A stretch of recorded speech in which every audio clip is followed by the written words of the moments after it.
মামা বলো না, এখানে কতগুলি মায়ের প্রতিমা একসঙ্গে আছে? কতগুলো আবার? 100টি একসঙ্গে হবে।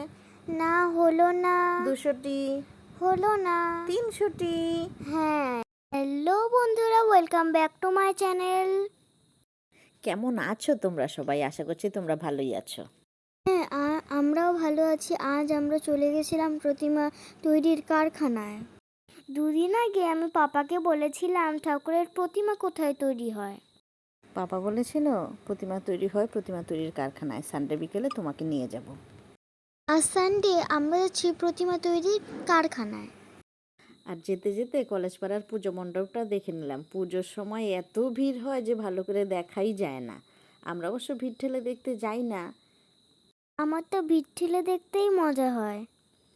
যখন ভিড় ঠেলে অনেক কষ্ট করে মায়ের মুখটা দেখি, তখন সব ক্লান্তি দূর হয়ে যায়। প্রতি সানডে বিকেলেই আমরা কোথাও না কোথাও ঘুরতে বেরোই। আজ আমরা সোনামাকে নিয়ে যাচ্ছিলাম প্রতিমা তৈরির কারখানায়, যেখানে একসঙ্গে অনেক প্রতিমা দেখা যাবে। বাবু, এত প্রতিমা যে একসঙ্গে দেখতে পারবো আমি স্বপ্নেও ভাবতে পারিনি। আকাশ ভর্তি সাদা মেঘ, আমার তো খুব ভালো লাগছিল, আর বাতাস হচ্ছিল। সোনামা, যেতে যেতে একটু পরে আমরা একটা ওভারব্রিজ দেখতে পাবো। এই রাস্তায় ওভারব্রিজ আছে। তাই নাকি? দেখি। ওই যে দেখো, দেখতে পাচ্ছ? হ্যাঁ, দেখতে পাচ্ছি, অনেক দূরে। হ্যাঁ, একদম আমাদের ওভারব্রিজটার মতো ওভারব্রিজ। তাই? হ্যাঁ সামনে আসুক, আমি দেখবো। হ্যাঁ হ্যাঁ, দেখতে পাবে। পাশে দেখো একটা ঝিল। হ্যাঁ, ঝিলে মনে হয় মাছ আছে। থাকতে পারে, বর্ষাকাল তো। ওই দেখো ওভারব্রিজটা দেখা যাচ্ছে, নিচে রেল লাইন। হ্যাঁ, এটা এখনো বোঝা যাচ্ছে না ঠিক ভালো করে। দেখতে থাকো। বা, এখানে মনে হয় প্যান্ডেল হবে।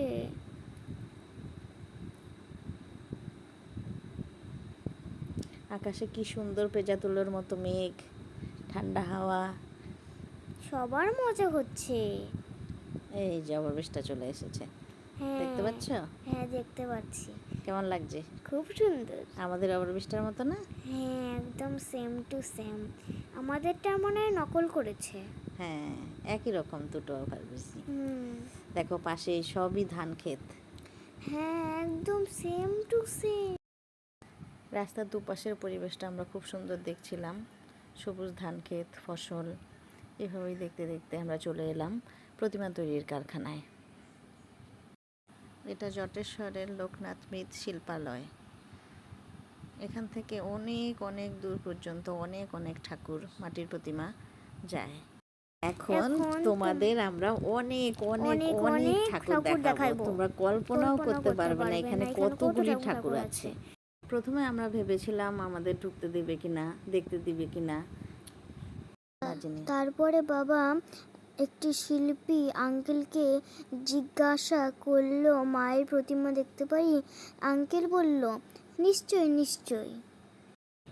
একটি মায়ের প্রতিমাও নিয়ে যাওয়া হচ্ছিল। তারপর আমরা এক এক করে দেখতে শুরু করলাম।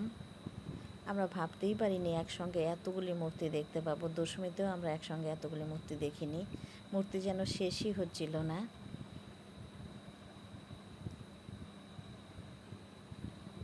এখানে একজন মূর্তি বানিয়ে যাচ্ছিল শিল্পী, রং করছিল। উনি বলছিলেন যে এই ঠাকুরের গায়ের যে শাড়িটা, এটার দাম 10,000 টাকা। এই ঠাকুরটা যাবে হ্যামিল্টন। হ্যামিল্টন আমাদের এখান থেকে অনেকটা দূর। তারপর আমরা এক এক করে সমস্ত ঠাকুর দেখছিলাম আর মন ভরে তাকিয়েছিলাম। এই যে একটা মূর্তি, দেখতে খুবই সুন্দর, খুব সুন্দর। মন ভরে গেছে সমস্ত মূর্তি দেখে। দেখো, ছোট ছোট বাচ্চাগুলিও এসেছে, হয়তো এটা ওদের বাড়ি। দেখো ঠাকুর কি সুন্দর, আমি চোখ সরাতে পারছিলাম না। এই যে গণেশ ঠাকুর, তারপরে লক্ষ্মী ঠাকুর, এই যে আরেকটা দুর্গা ঠাকুরের প্রতিমা। আমি আর বাবা ঘুরে ঘুরে দেখছিলাম, মা ভিডিও করছিল।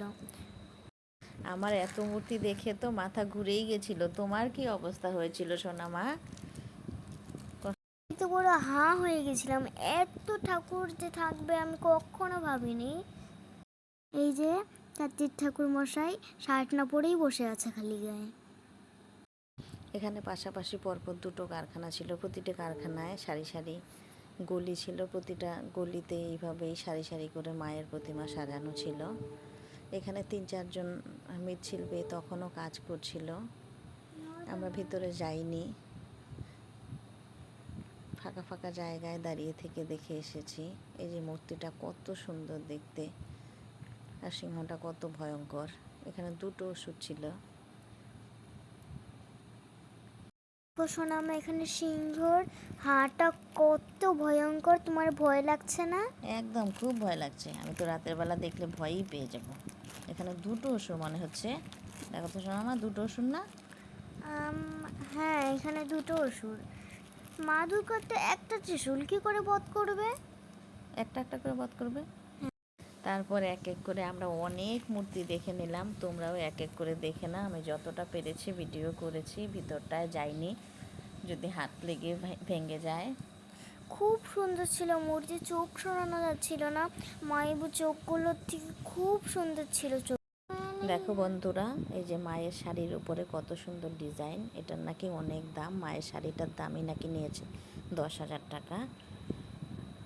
এটা 1 লাখ টাকার দুর্গা প্রতিমা।